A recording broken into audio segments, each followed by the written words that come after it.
Hello and welcome back to the Long Live Rock and Roll podcast.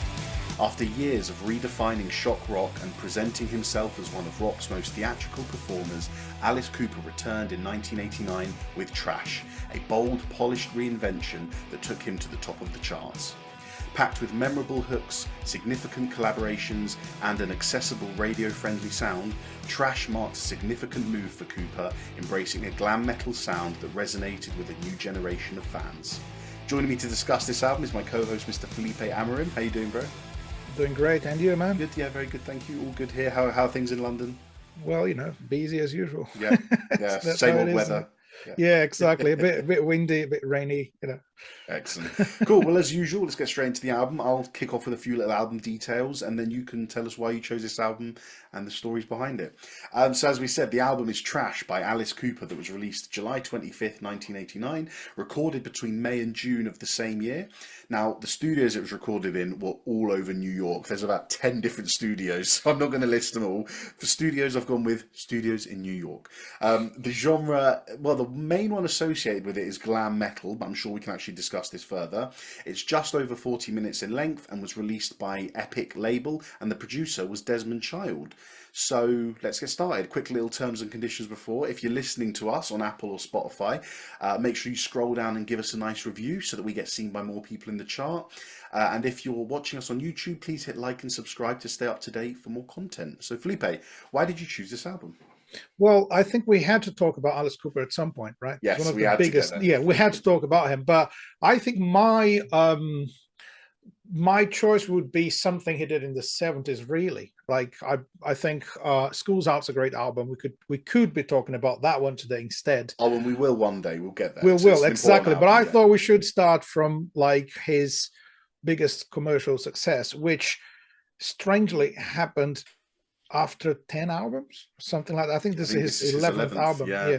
And Alice Cooper initially was a band, so it was when he started. So I want to tell a little bit of a story from the beginnings of the band. And well, basically he started in music when he saw the Beatles on the Ed Sullivan Show. As everyone else at the time, so everyone wanted to be a musician after that. Yeah. So he had a Beatle wig, and he would play gigs trying to copy the Beatles style and make some parodies of their music and stuff. And then the band went into the kind of horror movie style for the visuals and stuff, and pretty much kind of created this style, I would say. And they were hired by Frank Zappa's label. So Frank Zappa, I think, heard them and liked them and wanted to sign them. And so they cut a couple of albums that were not that great, or not successful. And then School's Out, I think, was the first hit album. And that was it. That's a 70s band associated with shock rock, which I never heard of until I started researching for this. What a shock rock, because it's quite shocking. They're talking about that they hate school, and it's all subversive, isn't it? The whole thing is subversive. It's all about breaking the rules, and it had the whole kind of horror movie concept for the visuals. So yeah, quite shocking for the time. But the band kind of decided to stop for a bit, and it never came back. And he proceeded as a solo artist using what was the band's name, Alice Cooper. That's not his name, so that was the band's name. So he had several albums during the 70s that actually never made it to the top.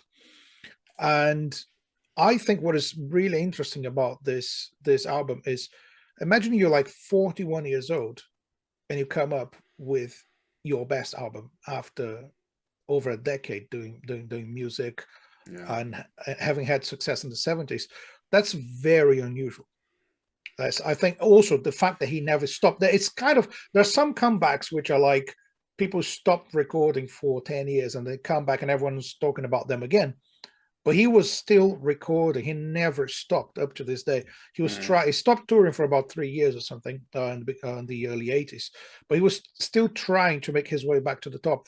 After several albums, I think he got dropped by the label. And then he got another label. And he just wanted to do something different. What makes this album special is that fact that he was a success in the past. And he was pretty much out of the game for years and years and years.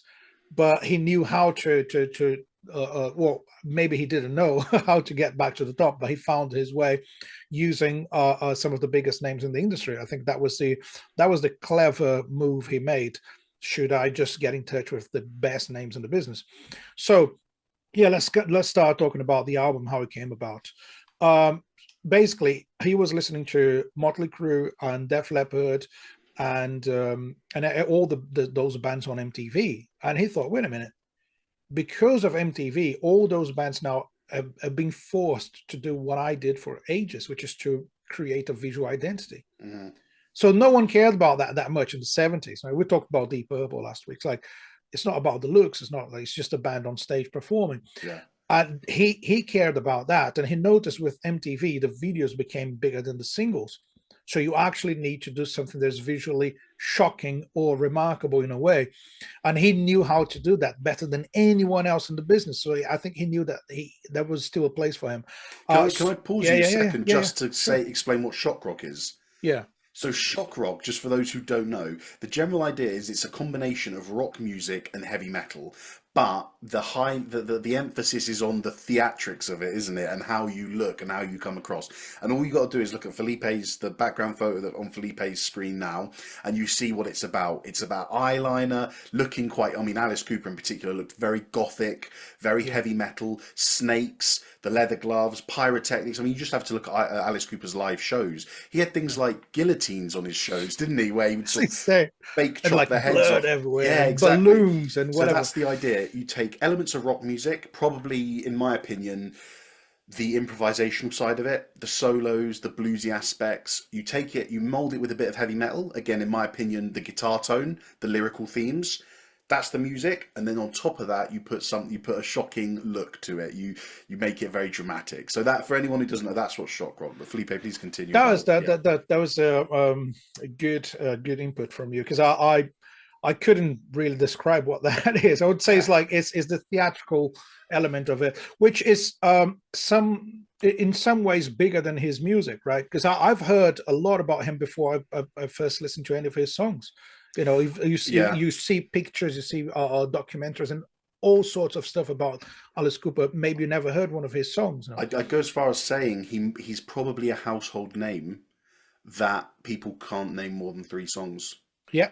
Exactly. The general person, obviously. Yeah. I think people know Schools Out, Poison, but mostly they know, they see the photo that you're behind you, him with his eyeliner and his snake, you know, all that stuff. And a funny thing about him is he's a Christian dude. Like he's like super into religion also. So it is a stage character, but and actually this like religious side and him trying to get sober was one of the biggest reasons why the album was successful in a certain way. Because the thing is, he said he was really into drinking and drugs and all this stuff, and he just wasn't in control anymore. And he was good friends. So back in LA, he would hang out with the biggest names, British bands, including that were in LA all the time, in America all the time. So he was really good friends with Jim Morrison, Keith Moon, Hendrix. And he said in an interview, he saw those guys dying one by one.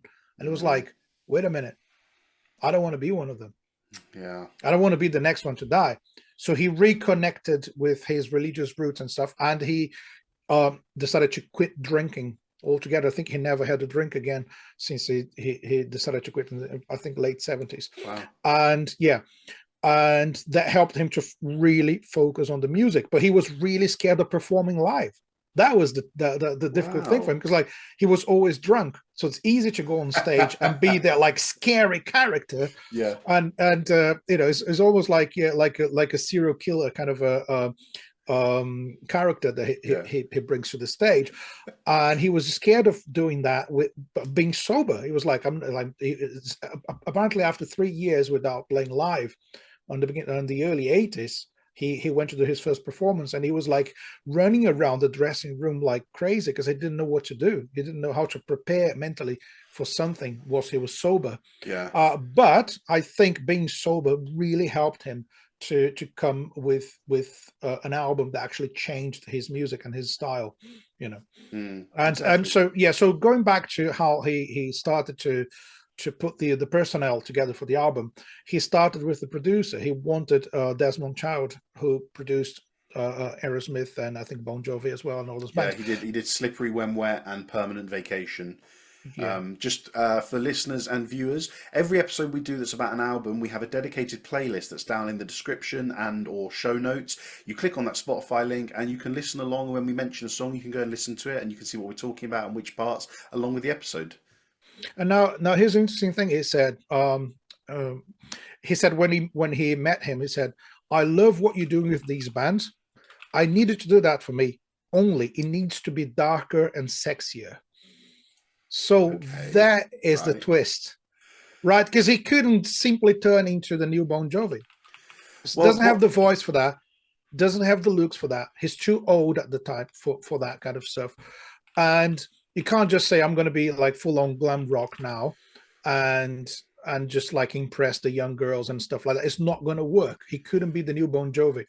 Yeah, agreed. But, and because of that, Bon Jovi was very accessible, wasn't he? Very yeah. accessible. You know, there's lots of similarities between Bon Jovi's music and this album that we'll get into later. But yeah, Bon Jovi was far more radio friendly, and you can't do that with someone that looks like Alice Cooper. And I think he'd be the first person to admit that. So, yeah, exactly. And if you change, there's always like a danger when you change your concept so drastically that you lose touch with your previous audience and you don't necessarily please the new audience. Yeah. So that is really dangerous for an artist. So I'm going to simply deny everything I've done before, and this is my new look, my new sound, and everyone's going to say, well, wait a minute. We don't want to. And then your old fans are going to be, I don't like you anymore. Yeah. So he was really clever to find like that sweet spot where he was still Alice Cooper, but his music could be radio friendly again with the 80s or 90s sound. He wanted to do an album for the 90s. That was the idea. That's 1989. So he knew it was the end of the decade. He wanted to find the sounds that would kind of last for the next decade. So Desmond Child was like the key figure in this album, because he's not only a producer. Most producers, they're going to find the right sound, help the band with arrangements and structures and tempos and all that stuff, but he was also a songwriter. So he co-wrote most of the songs, I think, in the album. He did, yeah. Did. And I think I want to mix two topics here. We want to talk about the guests. I think that's part of the album. Let's just talk about the special guests at the same time. What job does? Well, you want to do the guests now? Yeah, well, all at the same time. Yeah, sure. Why don't we just make this a big mishmash of an episode? Let's just talk about everything on because we're joking, but we have a script for the episode, but so very often we just get let's go behind the scenes here. Let's let them know what we do. We do our research and we kind of have different categories that we want to talk about, and we might go from one to the other. So we'll talk about the artist, then maybe the album, then how it's sold, then its innovative techniques or whatever. But let's just mix it up today, because do you know what the thing is that it's all relevant to each other, because every point links to another. And I'll start off with the special guests thing, if I may, just in the sense that and I don't want this to come across as a criticism, because we'll talk about the album and how good it is and what I like about it, but it does seem, or did seem, like the guests were there purely for name value. Yes. Do you agree? Because I listen to the songs that they're on and they don't make them better. There's nothing crazy. You know, when I listen to Only My Heart Talking with Steven Tyler's got like, 10 words in the song, and half of them are just holding one note, and it's cool. Yes, that one note that only him. Yeah, exactly. Yeah, the Steven Tyler note. Just like the Jimi Hendrix chord. There's the Steven Tyler note. It's just that one note, but no one else can do it. If you take Steven Tyler out, the song is not any worse. And the same way in all the other tracks that feature all the other guests. You know, Richie Sambora's in there on Hell Is Living Without You. You've got Steve Lukather on Hell Is Without You as well. The guitar playing on those songs are not better than the rest of the album just because it's Richie Sambora. Yeah. So it seems to me that, and also, sorry, just to add, I was reading that Aerosmith were also in a sense of resurgence at this time as well. They had a little break and they were coming back towards the end of the 80s. So I wonder if it's been a bit of a symbiotic relationship here. Desmond Child, who has done work for Bon Jovi and Aerosmith, has been like, guys, listen, Alice is doing a new album. He's kind of going a bit more towards the glam metal side. He needs a bit of help making it relevant. Do you guys want to come on and guest on a few songs? And like I said, the performances, there's no problem with them. I just don't think they make it better. But at the same time, they Exactly. don't make it It's worse. almost, for me, it's almost like they work as session musicians in the album. Yeah, You know, like, so you have it's a Bon bit Jovi in odd. a song, but he's actually doing BVs Yeah, pretty much. He's not he's not the lead singer. That's what the other thing I think was clever about this. Imagine you come up with this album, the comeback album, and the biggest hit in the album has someone else doing lead vocals.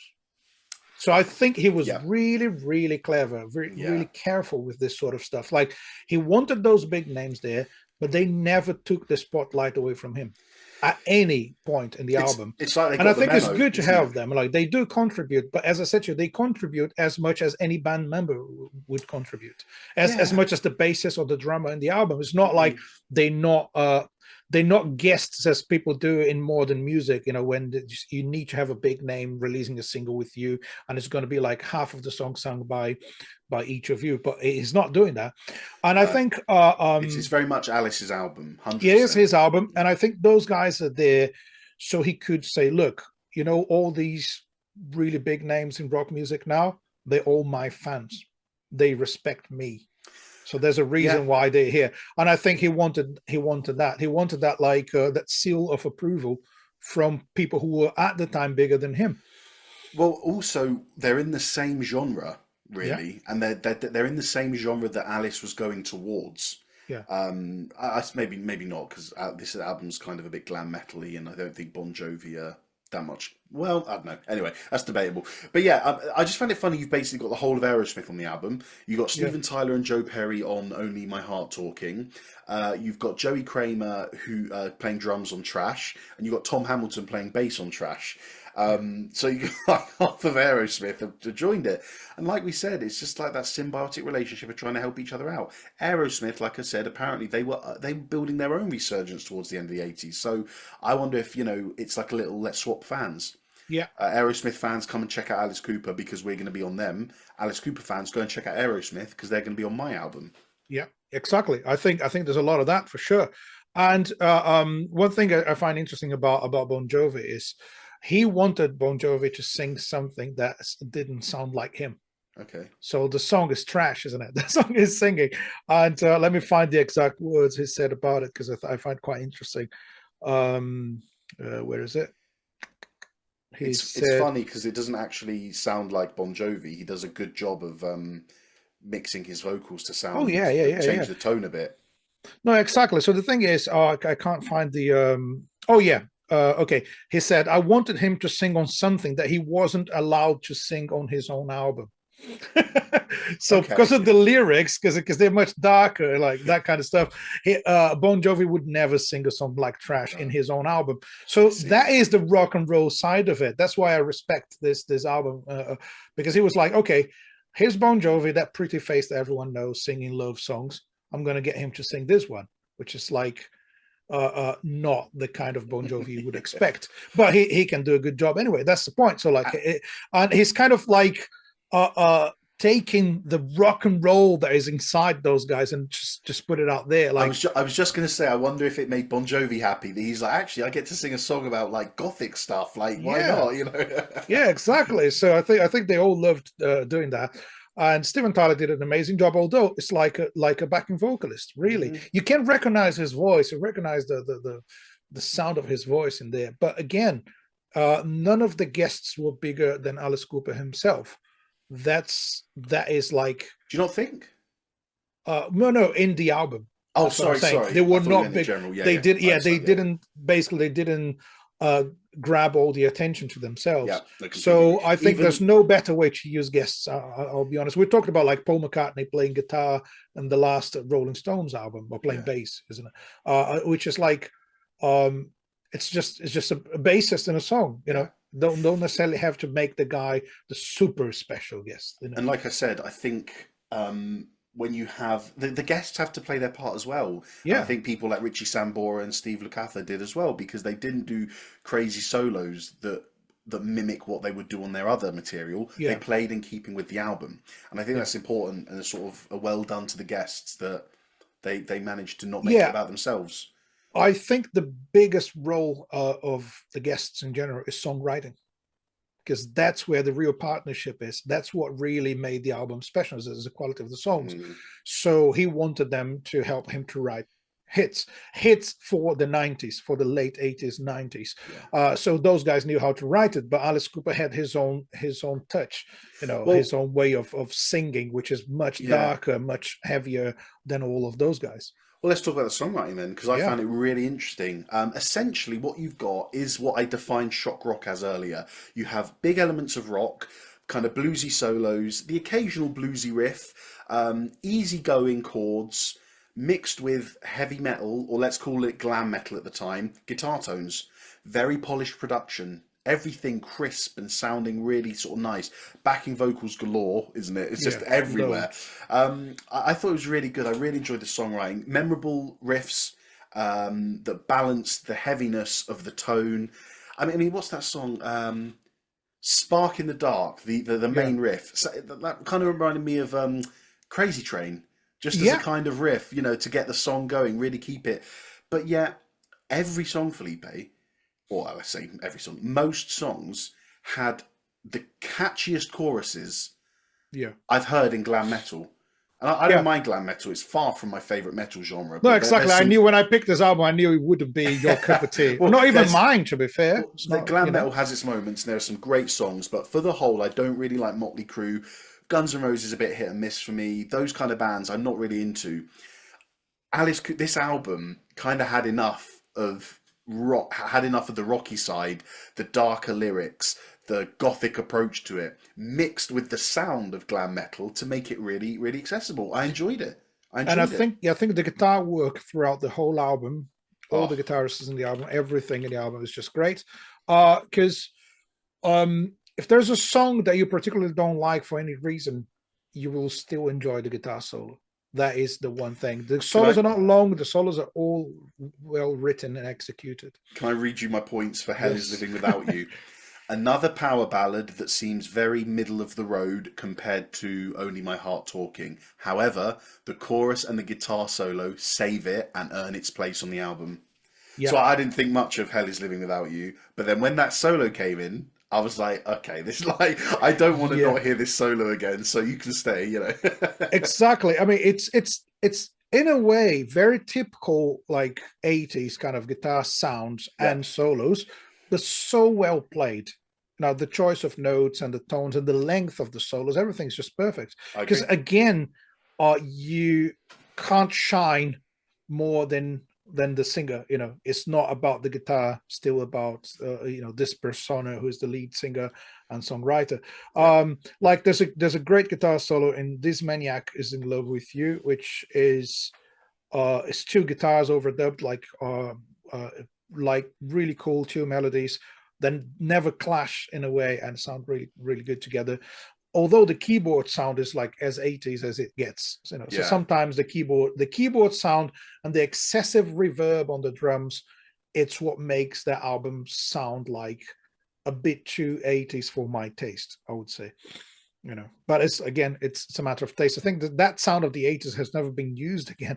That reverb on this snare drum, no one has ever used that much, since the 80s, really. I agree. I want to say, can I just stay on that song? Because I wanted to say there was a great moment here where it contrasts, where you've got Alice Cooper, really his voice is going, there's nothing more that I can do, da, da, da, da. And it sounds quite dark, quite metally. And then the next lyric, with like a 6-part vocal harmony, this maniac's in love with you. Just what a contrast that within about 20 seconds you've got this really kind of gothic part here where his voice is doing his normal thing, and then this beautiful like 5-part harmony going on straight after. It shouldn't work, man, but it does. And I think again, we'll talk about it later, make your next point, but I would just want to credit Desmond Child for the production. Oh yeah, so we'll go back there, but please go ahead. I think another highlight for me, in terms of songwriting, I'm Your Gun, the last song, because I wasn't expecting anything good at the end of the album. Sometimes you just have a filler to finish the album, and that's a punk rock song, really. Very up tempo. And it sounds a little bit more like what he did in the 70s. So it's a great surprise at the end of it. Heavy, quite heavy, fast, really punchy. I think I like that one a lot. Bed of Nails is another one that has great production and amazing guitar riffs. Yeah. So I think if you take the production away, that's why I wanted to talk about the production now, because the thing is, if you take the production away and the lyrics, you have a formula for pop music there, you know, like intro, verse, pre-chorus, chorus, and then a solo, and then a bridge, and then another chorus, and then the relentless repetition of choruses at the end, sometimes changing the key. All that stuff, if I isolate the melodies and the song structures, I think this is like typical radio pop. There's nothing new to it, but the lyric contents are not like typical.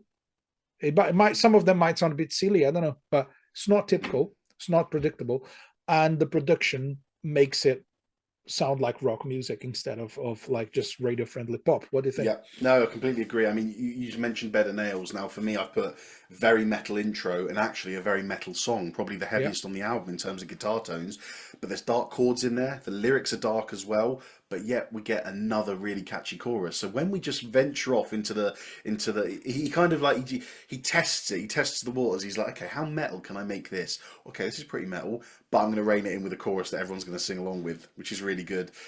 You mentioned as well the key changes. I wanted to say that Poison, I know the song and I've heard it before, but I don't know it that well. So when it came and I sort of understood and I was doing my research and I listened to the album, I kind of preempted a key change coming at the end of it, and it never comes at Poison, and I'm so glad it doesn't, because the key it sits in, I think, is perfect for the darkness. Sometimes you hear bands doing key changes, and now I'm really pedantic with this, so maybe no one agrees with me about what I'm about to say.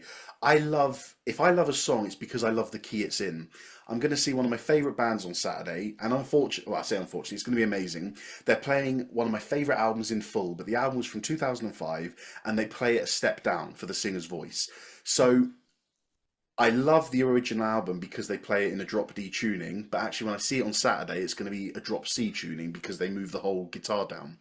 So I'm not going to get to hear it the way I want. I'm still going to love it because it's the songs I love, it's the riffs I love, but I'm very pedantic about this. It does change the song a lot if you change the key. Doesn't it? I'm glad also, you agree. I think a key change, let's say a key change in the middle of a song, because the song changed completely. If you have a 2-part song and the second part's totally different and there has a different key, I like that. But fine. When you just repeat exactly what just happened, half step above, it's like, oh, come on.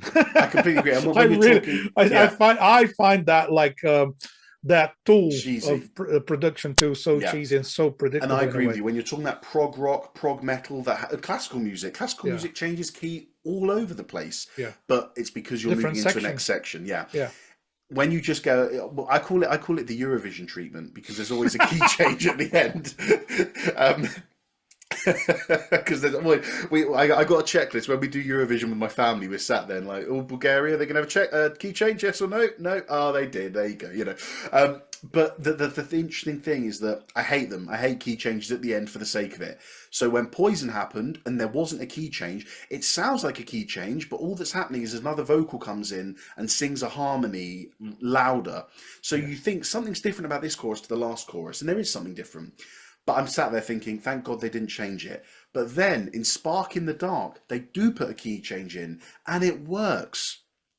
Right, at the end, in the final chorus. And my point is, when I went off about my talking about my preferences, sometimes the song is in a key that works for the song, and you're sat there and yeah, this melody's great. The key it's in is fantastic. And then for the sake of employing that cheesy technique that you mentioned, they'll be like, oh, what should we do? Key change up half a step? Let's do it.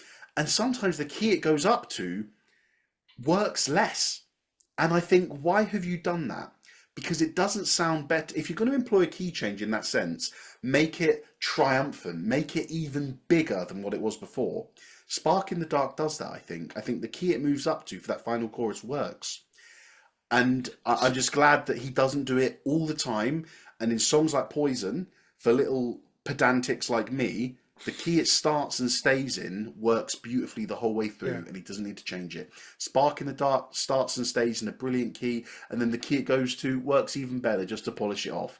Really tasteful. And again, this must That's be one of the best songs in the albums, and in terms which of one? like Spark in the Dark, I think it was 100%. the first song I've listened to in the album that was like, wow, this is catchy. I like it. And it's heavy. It's heavy, you know. Yeah, the It's first quite two heavy in songs are terms of brilliant. I mean, the riffs. first Yeah. three songs are brilliant. Yeah. I thought But House of Poison Fire. for me is like too much like radio stuff in a way.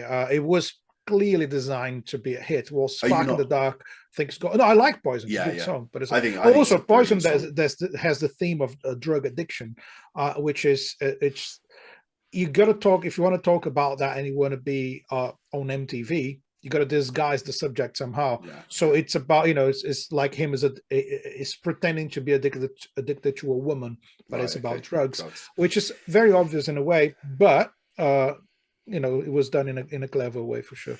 I think let's talk about Poison for a bit because Yeah, it is like the most the famous hit. song on the album, the hit. The opening riff is brilliant and just so you kind of it sits in between metal and rock. It's fantastic. It's kind of rocky enough that you're like, okay, well, this reminds me of a Wolfmother song. And then it's also metally enough that it kind of has that crazy train, it kind of just has those intervals in the guitar playing that you're kind of sat there saying, well, this ticks a loads of boxes. But then after that, I thought how interesting and fascinating that the first verse of this comeback album is so quiet and low in dynamics and so empty. Yeah. Because it comes down and there's nothing, is there? It's just a slow drum beat. Your touch. Da, da. It like really, it's not interesting. And then suddenly he goes, you're thrilled. Da, da. And then the song kicks in and you're like, oh my God, here it is. And then that build up from absolute nothing to lips are venom, it's boy, it's just brilliant. Yeah. Really great songwriting, really. It is fantastic songwriting. Again, if it wasn't Alice Cooper singing, it could be a pop song. Yeah. I think his voice is always too dark and heavy for pop music. So that's why I think he would always sound like a rock singer, regardless of the production and everything. I think it's interesting that he starts the album talking about addiction when he actually just got rid of it, and is like 100% focused on producing good music, and that song proves that he really achieved what he wanted. I think. I think this. Yeah. No, go for it. No, go on. I was going to say, what other songs do you like? Maybe well, Bed of Nails is the second favorite after Spark in the Dark for me because of the riff again. And I'm Your Gun, the one I said is the last one. My three favorites would be Spark in the Dark, Bed of Nails, and I'm Your Gun. I do like Poison. I think Poison's great. And that one ballad, the one with Steven Tyler. What's the name of that one? Only My Heart Only Talking. My Heart Talking, yeah. Yeah, that very one, sweet, very romantic, a proper, that's a great example of how to do a power ballad correctly. And here's the thing, Alice Cooper said in an interview that, he wanted to, he knew there had to be a compromise to be successful in the 80s as a rock artist. And that was the smart choice he made. And so did Aerosmith and all those guys. He said the radio wanted disco, and that's it. If you're not doing disco, you're not gonna make it. They don't want riffs. They don't want any of the heavy stuff. So okay, what's the compromise for a rock artist? A ballad. A ballad is radio friendly enough. Yeah. So you don't need to go full on disco. You don't need to do the typical pop stuff that is going on at the time. But if you write a power ballad, then you can reach a new audience. You can please the radio stations, and the rock fans are not going to be disappointed, because I think every rock fan likes a ballad every now and then. And there was something interesting about the way he promoted the album. What did he do? Well, you got to say, as they say in America, he was driving a garbage truck, right? We can't say it's not rubbish, it's garbage. So he was driving this truck, going to the radio stations to deliver the album. It's just brilliant. It's like Alice Cooper himself rocking up in the air. It's trash, that's it, trash. And he would deliver the album at the radio station. It's just absolutely brilliant marketing strategy. I Amazing. Yeah. Yeah, no, just in terms of the songs, I mean, I thought after this Maniac's in Love with You, I thought, okay, Trash and Hell is Living Without You, I don't think they reached the heights of the other songs. And No. Trash, ironically, I thought quite bland. Not really much going for it. But other than that, I can't really say I disliked a song. I thought every song had moments where either a cool guitar riff, well, I mean, most of them had catchy choruses, great solos. Um, I don't know what's not to like, especially if you're a rock or a metal fan, Yeah. because it ticks boxes for everyone. And I think that's probably a big part of why the album did so well, especially as a comeback album. I think it's only the 80s production in a way, though. Some of those sounds, they just don't. But it's not out of place. No, it's not As out in, of it place. doesn't It sound any belongs to worse that than sort any. of time anyway. Yeah, Every album at the time would sound like that. it doesn't sound any worse than anything's out there in terms of the cheesiness. I mean, you said it as well in that song. What's the one with? Oh yeah, the synth in this Maniac's in Love with You sounds really outdated now, but back in the end of the '80s, it probably fit quite well. Who Yeah. knows? But let's talk about the production because I just think he's done a great job, hasn't he? Desmond Child, he is known for his hit making. He's known for this kind of music. So who else are you going to get him to do it? Like, it's perfect. The perfect marriage.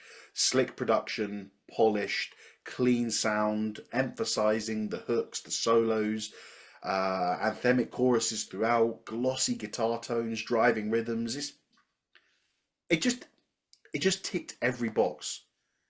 And I don't think you sit here thinking it's the perfect glam metal album, Mhm. but it appeals to so many people, and I think Yeah. that's what worked. Yeah, exactly. And I think it's interesting to think that someone in their 40s would be singing to teenagers at the time, Yeah, and he made it because the music is good. After all, that's what really counts. You can do all of that. You can have the perfect marketing, the perfect guests in the album, the perfect producer, but if the songwriting is not good enough, none of that's going to work. shall we give a shout out to the band? So you've got Yes. John McCurry on guitar, Hugh McDonald on bass, Bobby Chouinard on drums, and Alan St. John on keyboards, amongst all the guests we mentioned. But yeah, I mean, the music is a consistent thing throughout the whole album, as in it's just perfect. The rhythm section just absolutely Yeah. doing their job. As we say, every good album we talk about, I don't think it's a coincidence that the rhythm section are always on it, because No. that has to be. It's the backbone of the album. John Yeah. McCurry's guitar solos. I think, like, reputationally, he might get lost because you've got names like Richie Sambora and Steve Lukather on there. People might not know who John McCurry is, and I don't know who he is before this album, but you got to give him his credit. The solos on Yeah. this album are brilliant. Oh, he's in loads of albums. He's Is he really? yeah, yeah. Yeah. Okay. Cool. I think he got credit as songwriter and guitar player in hundreds of albums. He's yeah. But yeah, so he was working with the Gosh, best you're best right. names in Yeah, the industry. Cyndi Lauper, Billy Joel, Yeah, Bowie, Julian Lennon, Joss Stone, Katy Perry. God, he's still be working now. and think Yeah, about that. he's only 67. So think There you about go. David Bowie and Katy Perry. That's if you can work with those, And Alice Cooper. completely different, artists, then you got to be good. And he collaborated as songwriter with many of those artists as well, Mm. not only as a guitar player. So yeah, so he's as important to the album as Steven Tyler, or actually, I would say more important than the I'd agree with famous that. guests in the album. Completely agree. Because the Yeah. riffs are just like mind blowing. The riffs Yeah. are great. The one, well, I want to talk about if you have anything else to say about production or No, not really. yeah. No, no. Yeah, so I want to Go talk for it. about the legacy of this album. So Let's do it. yeah, so it does for me. Uh, um, it does set the pace for the 90s in a way. So, because you have this artist now connecting two generations of rock fans, that is the main legacy of the album. You have someone who had the first hit album in '73, now releasing on top of the charts in 1989.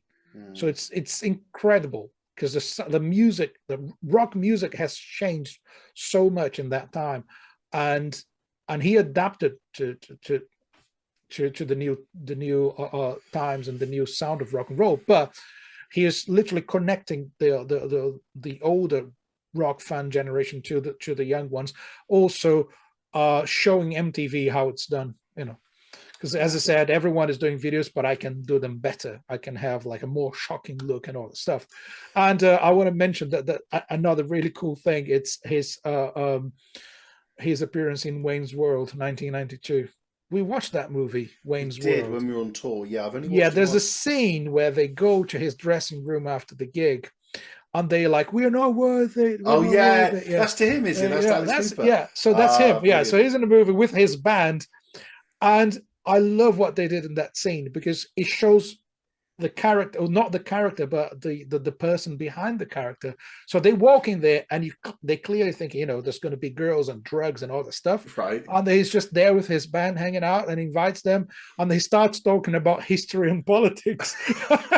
So like, it's not rock and roll, but it shows what the reality of the business is. Yeah.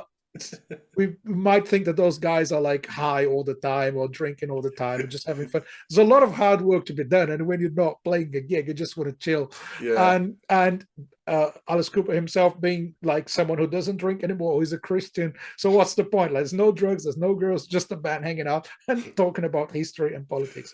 It's just brilliant. And you can see the two main characters like, right, like they're expecting something to happen and nothing happens. It's just absolutely brilliant. And I think that's part of his legacy, to be in that movie and to show this other side of rock and roll as a joke, but that's reality. That's who Alice Cooper actually is. And he's not afraid to show that. Like, I'm actually this like a quiet person in my personal life, and the character is something else, right? And I think I imagine how hard it was for him to play the character, being sober and being a different person, So yeah, I mean, hats off to him for that. Literally, hats off. But yeah, so I think the album, just saying, like the single "Poison" was his first top 10 hit since "You and Me," which was 1977. So it took him 12 years to put another song on the charts. I mean, That's well incredible. done for not giving up. Yeah, exactly. Yeah, just pursuing with it and just sticking with it. And I think what the most important thing here is in this album is understanding that time waits for no man or woman. And when you were saying about earlier about the legacy of this album, I was thinking in my head, Judas Priest did the same thing, because they were around at the end of the 60s, and they sort of, their first few albums were in the early 70s, and they had this very kind of hard rock going into metal sound from albums like I can't remember what it's called, something yeah, it doesn't matter. And then they found their form in the 80s when Iron Maiden and the new wave of British heavy metal exploded, because Judas Priest were like, hold on, we fit this bill.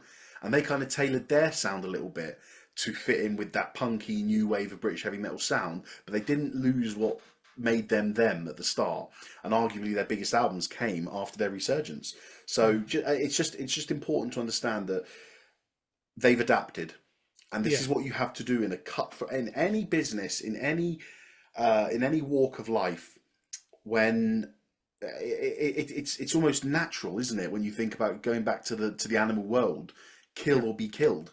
Yeah. And Alice Cooper had to make those adjustments and change his sound and embrace something that he wasn't used to, embracing a new glam metal sound, embracing polished production. But he didn't want to lose what made him him, and that's why this album was a success. I think he kind of wanted to say, what are you guys doing? I can do that, but better.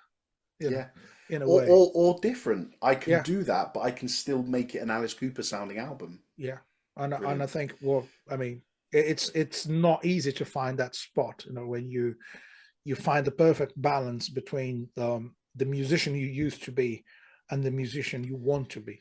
I think there was a danger of, as he moved towards the 80s, and especially the end of the 80s, he might have been looked at as a legacy artist. Yeah. In terms of like, okay, yeah, Alice Cooper did this in the 70s. But now let's that guy from the past. Yeah, let's just look back on what he did with fondness. We'll make it good. We'll look at him. Look, thank you for what you did. But releasing Trash and making it as important and as significant as he did, he made himself relevant.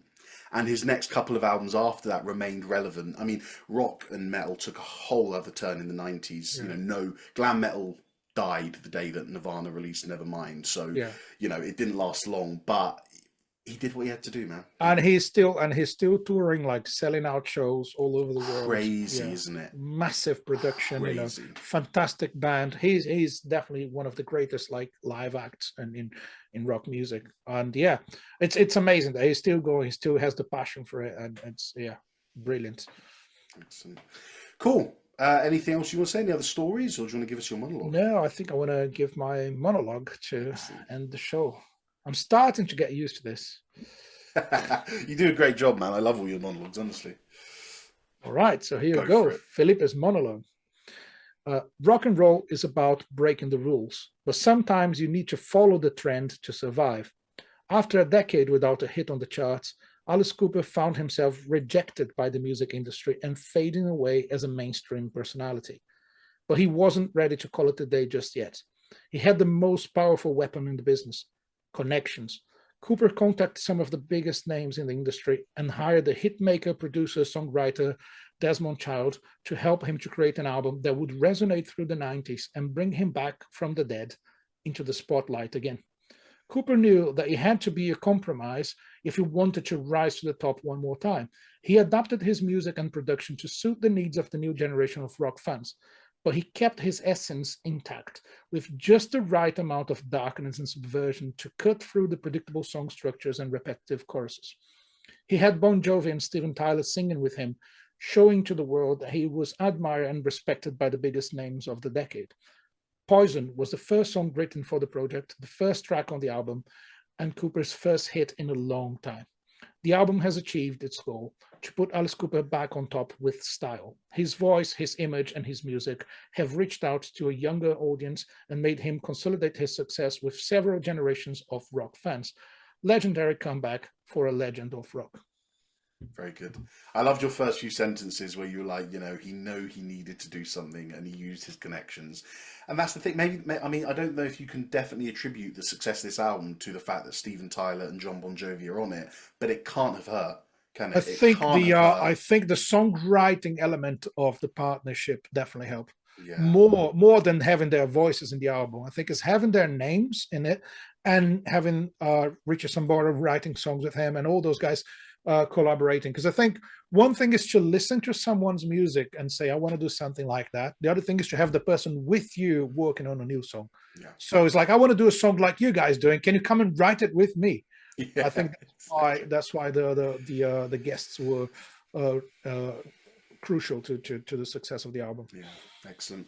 Cool. Right. Well, anyway, thank you for joining us for another episode of the Long Live Rock and Roll podcast. If you're listening on Apple and Spotify, please go down and give us a review. If you give us a little 5-star review with a few nice words, it takes 20 seconds of your time. What it does for us is it shoots us up the charts and we'd be seen by more people and we're going to get more listens, more downloads, and hopefully we'll become a bigger podcast. If you're watching on YouTube, please make sure to like and subscribe so that you stay up to date with our latest content, and share our stuff with anyone you know who would appreciate it. If you see someone who likes Alice Cooper, give them this video and let them check it out as well. So thank you for joining us, and we'll see you next time. Yeah, thanks for being with us once again. Keep on rocking, everyone, and don't do anything I wouldn't do. And as usual, take care and long live rock and roll.